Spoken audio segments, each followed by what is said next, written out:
ఉష్ణోగ్రతలు 40 డిగ్రీలు దాటుతున్నాయంటే మామూలు విషయం కాదు. సామాన్యులే అల్లాడిపోతుంటే నిప్పులు కురిసే రోడ్లపై నిలబడి ట్రాఫిక్స్ కంట్రోల్ చేసే పోలీసుల పరిస్థితి ఎలా ఉంటుందో ఊహించగలరా? వారి కష్టానికి కాస్త ఉపశమనం కలిగించేందుకు టెక్నాలజీ రంగం సరికొత్త ఆవిష్కరణతో ముందుకొచ్చింది. అదే ఏసీ హెల్మెట్. ఢిల్లీ పోలీసులు త్వరలోనే తమ సిబ్బందికి ఇచ్చాలని హెల్మెట్లు అందించనున్నారు.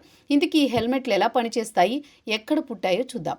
దేశ రాజధాని ఢిల్లీలో ఇకపై ట్రాఫిక్ పోలీసులు ఎండవేడిమికి బెంబేలెత్తాల్సిన అవసరం లేదు. వారి కోసం ప్రత్యేకంగా రూపొందించిన ఏసీ హెల్మెట్లు రానున్నాయి. ఈ హెల్మెట్లు బయట టెంపరేచర్ను ఏకంగా 10 నుంచి 15 డిగ్రీల సెల్సియస్ వరకు తగ్గించి వారికి హాయినిస్తాయి.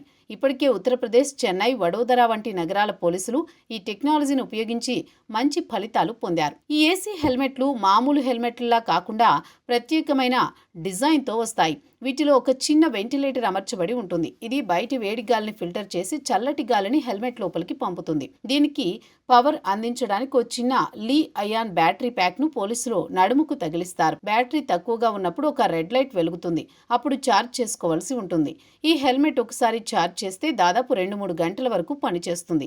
బరువు కూడా కేవలం 200 గ్రాములు మాత్రమే ఉండడంతో పోలీసులకు ఎలాంటి ఇబ్బంది ఉండదు. అంతేకాదు సూర్యకిరణాల నుండి కళ్లను కాపాడుకోవడానికి ఓ ప్లాస్టిక్ షీల్డ్ కూడా ఉంటుంది.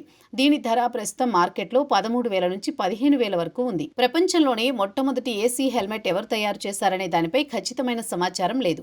కొన్ని రిపోర్ట్ల ప్రకారం 2023లో లూసియానా స్టేట్ యూనివర్సిటీ తమ ఫుట్బాల్ ప్లేయర్ల కోసం ఇలాంటి హెల్మెట్లను రూపొందించింది.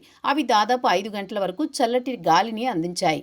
ఇంకొన్ని రిపోర్ట్ల ప్రకారం 2021లో దుబాయ్కి చెందిన SIA లిమిటెడ్ అనే కంపెనీ ఇండియాకు చెందిన జార్ష్ లిమిటెడ్తో కలిసి మొదట ఏసీ సేఫ్టీ హెల్మెట్ను తయారు చేసింది. అయితే ఫేహెర్ రీసెర్చ్ అనే సంస్థే మొదట హెల్మెట్లో కూలింగ్ సిస్టమ్ను పెట్టిందని కొందరు అంటుంటారు. ప్రస్తుతం ఇండియాలో గుజరాత్, ఉత్తరప్రదేశ్, ఢిల్లీ వంటి రాష్ట్రాల్లో పోలీసుల కోసం వీటిని ప్రయోగాత్మకంగా వాడుతున్నారు. మన దేశంతో పాటు దుబాయ్లో కూడా ఈ హెల్మెట్ పోలీసులకు ఎంతో ఉపయోగపడుతున్నాయి.